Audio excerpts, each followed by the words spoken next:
घर में बिजली कैसे बनाई जाती है, कैसे ट्रेन से कोयला लाकर कोल यार्ड से उसे हम लोग बॉयलर में पहुंचाकर स्टीम बनाते हैं और टरबाइन के द्वारा अल्टरनेटर को घुमाकर हम करंट बनाकर भेज देते हैं। साथ ही इसमें वाटर साइकिल कैसे चलता है उसको समझते हैं। ये काफी कॉम्प्लिकेटेड है, लेकिन इसमें एनिमेशन के द्वारा आपको काफी इजीली समझ में आ जाएगा।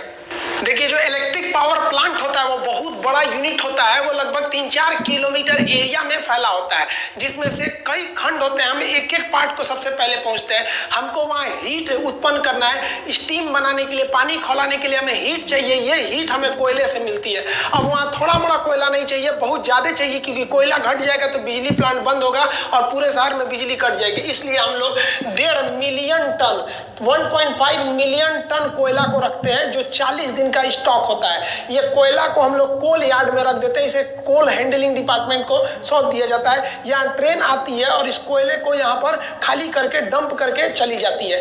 कोल यार्ड में जब ट्रेन पहुंचती है तो इस ट्रेन से कोयले को नीचे गिरा लिया जाता है और नीचे इसका स्टोरेज बना रहता है, जो पूरे प्लांट तक लेके जा सकता है। एक एक करके हर एक वैगन से कोयले को गिरा दिया जाता है, रिलीज करके नीचे स्टोरेज में।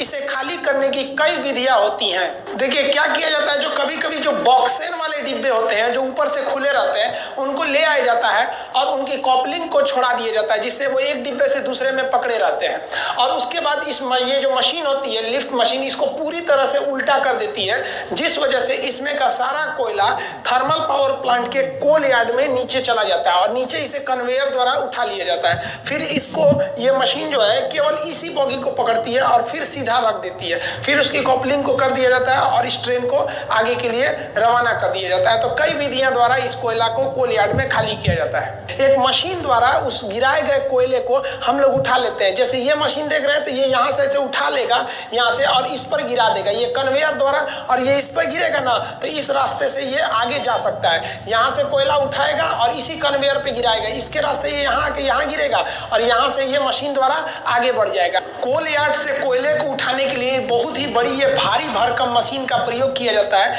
ये काफी दूरी तक चल सकती है और इसके लिए एक ट्रैक बना होता है और ये अपने हाथ से कोयला उठा सकती है। इसका जो हैंडल होता है ये काफी दूर तक जा सकता है, अगल बगल के यार्ड तक, और ये मशीन को फिर आगे पीछे चलाया भी जा सकता है। ये ऊपर नीचे भी खिसक सकती है। देखिए, इस मशीन का जो अगला दांत होता है ना, वो आगे की ओर होता है, तो ये इस तरह से कोयले को उठा लेता है और इस साइड में ले जाके पटक देता है। आप देखिए, इधर जाएगा तो ये उठेगा और इस तरह से उठाते हुए जाएगा ये, और जब उस साइड का सर्किल चलेगा तो ये अपने ऊपर इस साइड में ले जाके कन्वेयर बेल्ट के ऊपर पटक देगा सारा कोयला। तो इधर से लोड होगा और इसी मशीन द्वारा उस साइड में अनलोड हो जाएगा। इस तरह से करने से आप यहाँ क्लोज लुक में देखिएगा तो ये नीचे से ऐसे उठा के ले आ रहा है और अपने ही पास गिरा ले रहा है। जैसे ये इधर से जाएगा और इस साइड में ले आके यहीं पर गिरा ले रहा है। जस्ट इसके नीचे आपका कन्वेयर बेल्ट जो इस पूरे कोयले को आगे भेजेगा और ये यहीं पे इसको डंप कर देता है। देखिए, यहाँ से ये निकल गया कन्वेयर बेल्ट पर।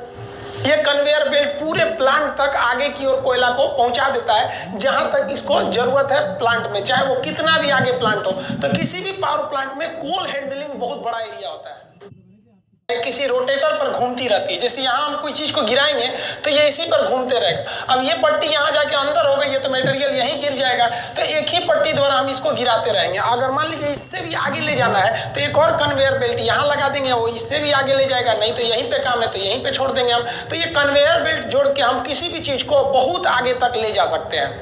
ये जो कोयला होता है इसका कोई आकार ही फिक्स नहीं होता है, ये बड़ा भी हो सकता है, छोटा भी हो सकता है। तो इस कोयला को इस कन्वेयर बेल्ट के माध्यम से आगे भेजते हैं हम लोग क्रशर मशीन में। क्रशर मशीन क्या होता है, कोयले को छोटे छोटे टुकड़ों में तोड़ देता है, लेकिन इन टुकड़ों को हम अभी भी आगे जलने के लिए नहीं भेजते हैं। इसको इसके आगे फिर इस कन्वेयर बेल्ट द्वारा इसे हम पल्वराइज करने के लिए, मतलब पाउडर बनाने के लिए एक बाउल मिल में भेजते हैं। ये बाउल मिल में ये जो कोयला होता है एकदम पाउडर की तरह हो जाता है। जितना पतला पाउडर हम लोग लगाते हैं चेहरे पे ना, उस तरह से ये पाउडर को पीस के एकदम आटा बना देता है, ताकि पूरा कंप्लीट जल जाए। अंदर उसके जो ऐश यानी राख है वो बहुत ही कम बने। तो आप सोचिए, किसी भी पावर प्लांट का सबसे ज्यादा अगर कोई एरिया ऑक्युपाई करता है ना, तो 50% एरिया तो कोल यार्ड ही लेके चला जाता है। सोचिए, एक ट्रेन को ले आने का जगह बनाना रहता है पूरा स्टेशन की तरह। वहां ट्रेन आएगी, फिर उसको खाली करना है, फिर सोचिए 1.5 मिलियन टन कोयला को रखने के लिए जगह बनाना है, फिर उसके लिए कन्वेयर बनाना है। तो ज्यादातर एरिया पावर प्लांट का, बिजली घर का, वो उसका अप्रोक्स 50% एरिया लेके चला जाता है आपका केवल कोल यार्ड हैंडलिंग डिपार्टमेंट। देखिए अब जो कोयला आता है वो पल्वराइज होता है, मतलब एकदम पाउडर की तरह होता है, और उसे कोयला को हम लोग बॉयलर मशीन में डालते हैं। बॉयलर एक ऐसी मशीन होती है जिसमें आग लगाया जाता है, बॉयल किया जाता है, किसी चीज को ऊपर रख नीचे फर्नेस यानी भट्टी में आग लगाकर ऊपर किसी चीज को बॉयल करना, उबालना बॉयलर कहलाता है। तो इस बॉयलर में कभी भी हम लोग बड़े बड़े कोयले को नहीं डालते हैं, बल्कि वो पल्वराइज कोयले को डालते हैं पाउडर की तरह। जैसे इसमें पाउडर की तरह डालते हैं ये कोयला यहाँ पर जलने लगता है।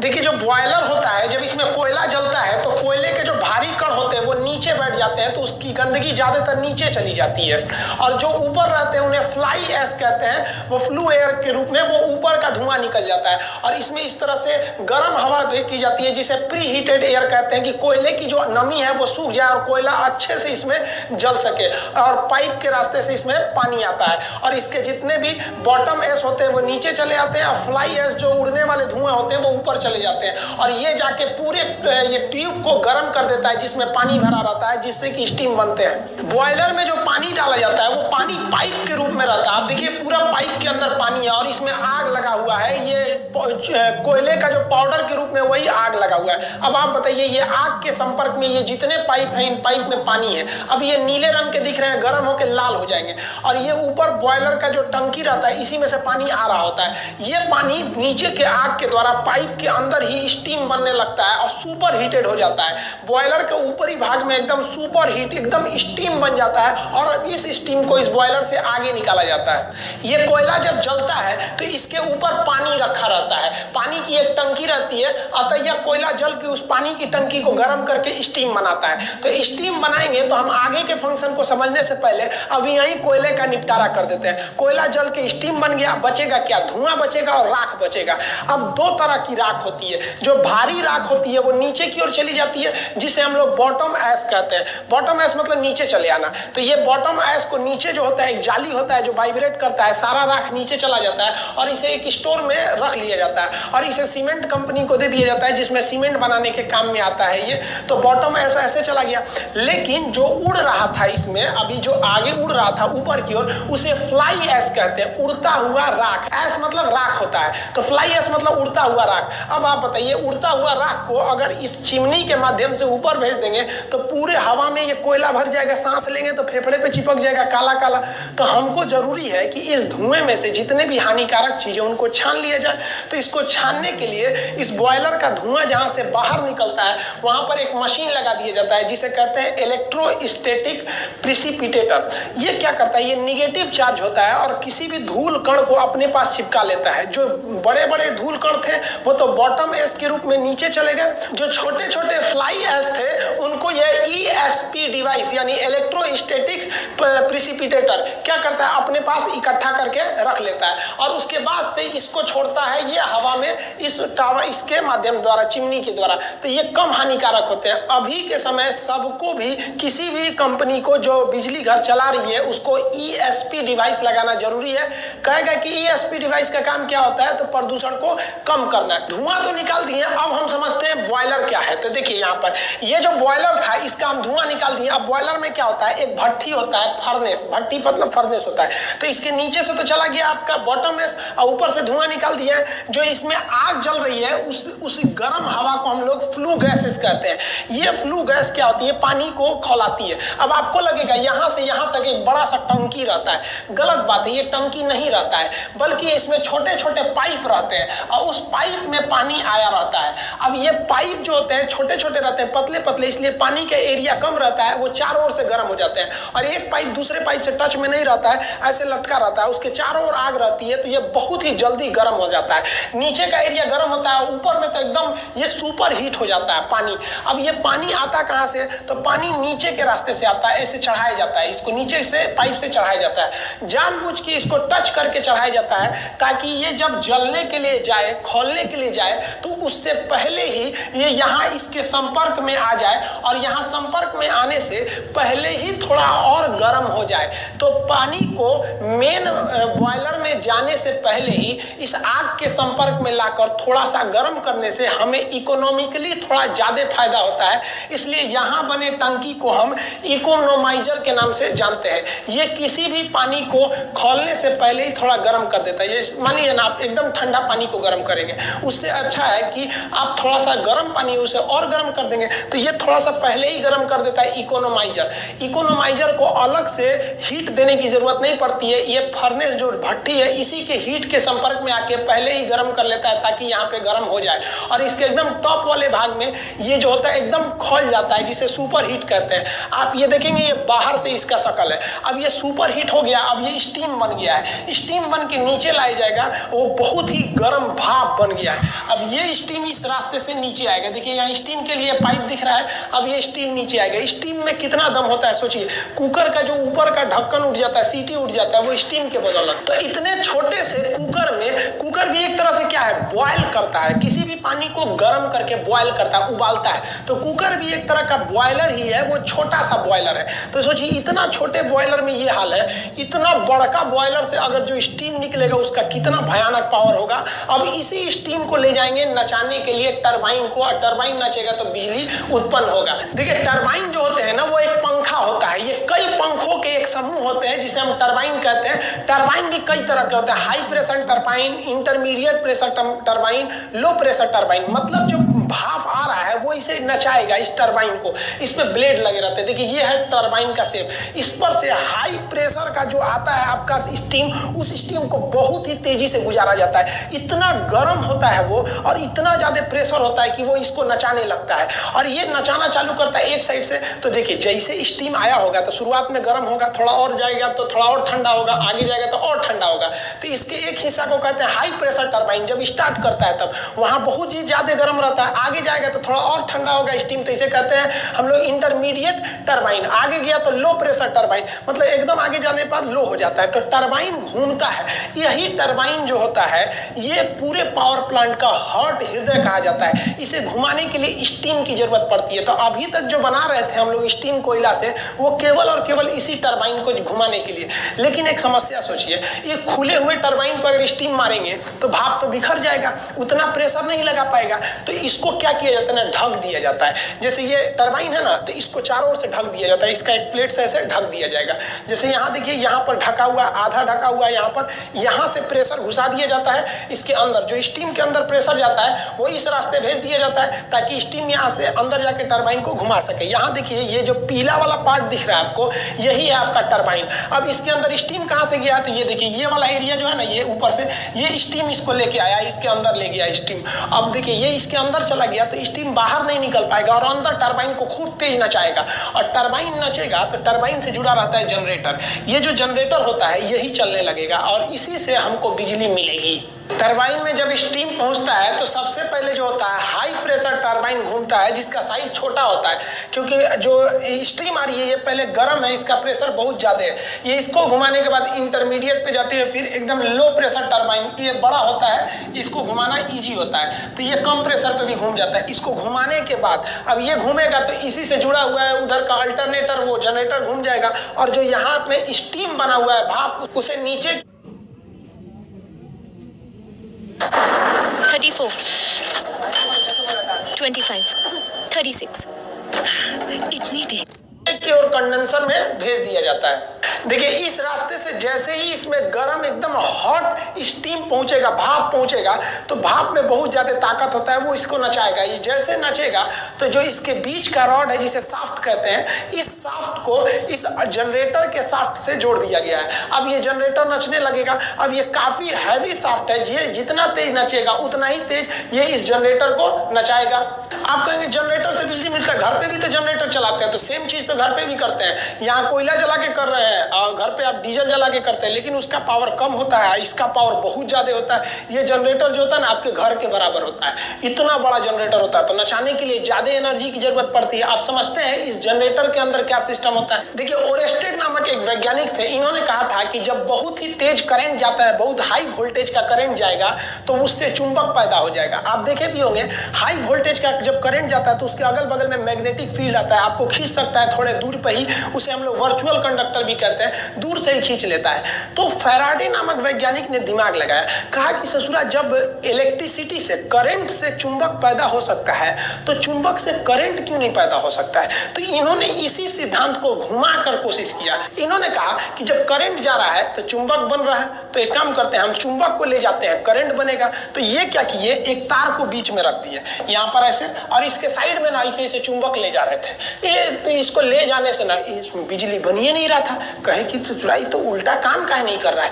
अब इनको दिमाग काम नहीं कर रहा था, ऐसे तार था, इसमें ऐसे चुंबक ले जा रहे थे, तो इनका काम ही नहीं कर रहा था। तो एक बार क्या किए इन लोग ना कि तार, ये चुंबक को ना घुमा के इसके अंदर जो ये चुंबक चारों ओर लगा के, और अंदर का जो तार था ना उस तार को राउंड नचाना चालू किए। जैसे ये कॉइल है ना, ये कुंडली, तो इसको ये राउंड नचाना चालू किए। राउंड नचाने से ना यहाँ पे बिजली मीटर लगा के, अमीटर लगा के नाप लिया गया कि भाई करंट पैदा हो गया।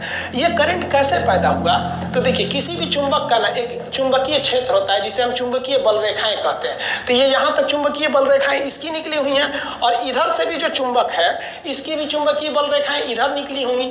तो ये सिद्धांत दिया गया कि जब दो चुंबकीय बल रेखाओं के बीच में कोई कंडक्टर या कोई कॉपर का वायर, कॉइल उसको काटेगा तो इस कॉइल के अंदर खुद ब खुद बिजली पैदा हो जाएगी। अतः ये दोनों एक दूसरे के पूरक सिद्धांत हैं। इन्होंने कहा कि बिजली से चुंबक पैदा होगा, तो इन्होंने कहा कि भैया चुंबक से भी बिजली पैदा हो जाएगा। ये होता है अल्टरनेटर। ये जो अल्टरनेटर और डायनेमो, इसका एक अलग चैप्टर होता है, इसको हम उसमें समझाएंगे। अभी आप मोटा मोटी यही समझिए कि जहां दो चुंबक रख देंगे उसके बीच में अगर आप किसी भी तार को इसे घुमाएंगे और बहुत हाई स्पीड में घुमाएंगे तो वो जो चुंबक का जो ये जो बल रेखाएं थी वो बदल जाएंगी आपकी विद्युत में, और आपको तार पर बिजली की प्राप्ति हो जाएगी।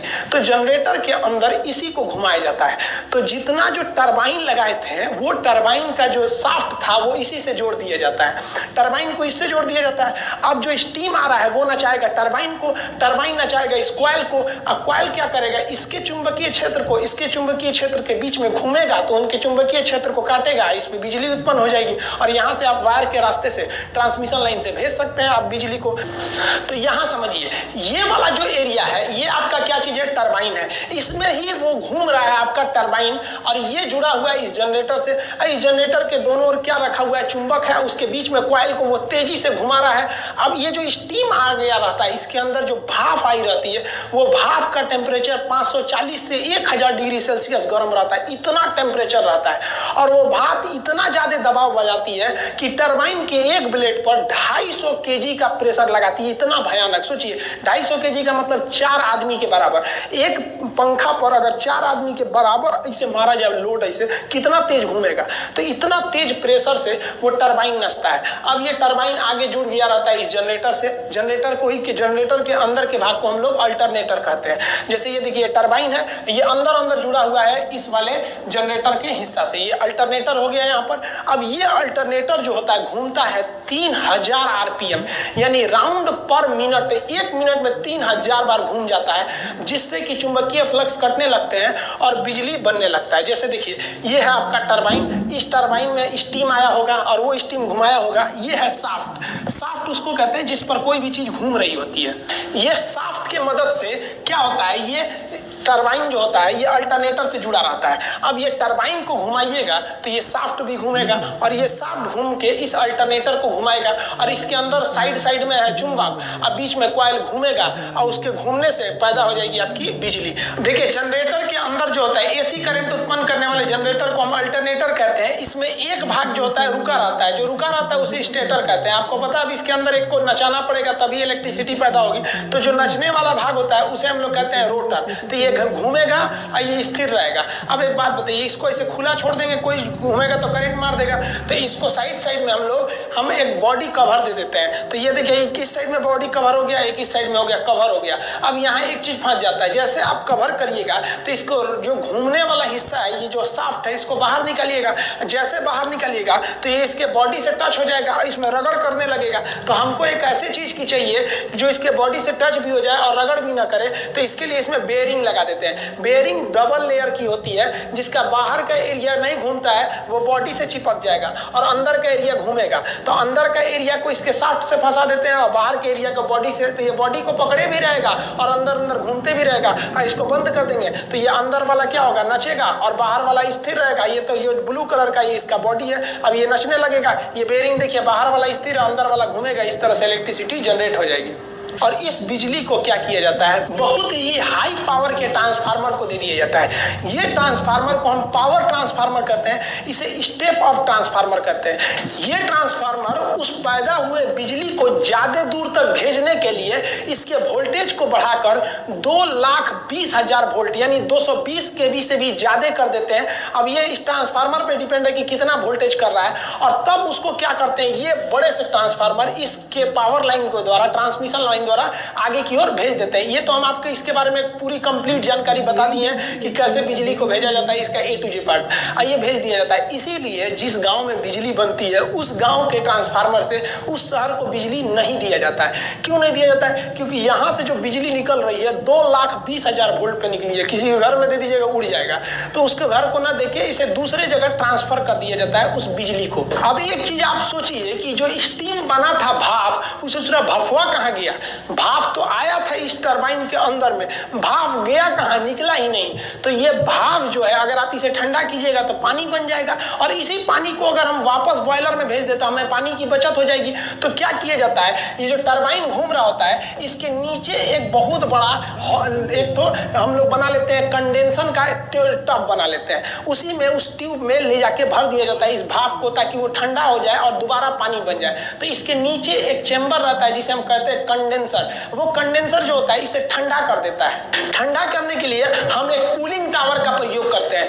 ये जो आप इसके ऊपर से देख रहे हैं, ये धुआं नहीं निकल रहा है, जो भाप आया है वही निकल रहा है। तो एक बात बताइए, भाप को हवा में भेज दीजिएगा तो ये पानी बन जाएगा, तो फायदा क्या है। तो इसको हम लोग ठंडा करके दोबारा यूज कर लेते हैं इस कूलिंग टावर की मदद से। देखिए धुआं निकलता है इसके मदद से, ये है आपका चिमनी, ये जुड़ा रहता है आपका बॉयलर से, यहाँ से धुआं निकलता है। और ये जो है ना, ये आपका कूलिंग टावर ये ठंडा करता है उस भाप को। ये कैसे करता है तो समझिए ध्यान से। इसके नीचे का भाग आप देखिए जाली के समान है, इसमें से नेचुरली ठंडी हवा जाती है। अब ये किस प्रिंसिपल पे काम करता है तो देखिए, ये जो कूलिंग टावर है इसके दो हिस्से होते हैं। जो स्टीम आया है उस स्टीम को पाइप के माध्यम से इसके ऊपर चढ़ा देते हैं। ये पाइप से चढ़ गया ऊपर में स्टीम भाप, और वो भाप जब ऊपर चढ़ेगा तो उतना देर में वो ठंडा हो चुका रहेगा, क्योंकि बहुत दूर से निकला है वो बॉयलर से, ठंडा हो जाएगा। तो इसे फुहारा द्वारा नीचे की ओर गिराते हैं। जब फुहारा द्वारा नीचे की ओर गिराते हैं तो ये पानी ये और ठंडा होने लगता है। और चिमनी के नीचे जो खोखला एरिया होता है, देखिए ये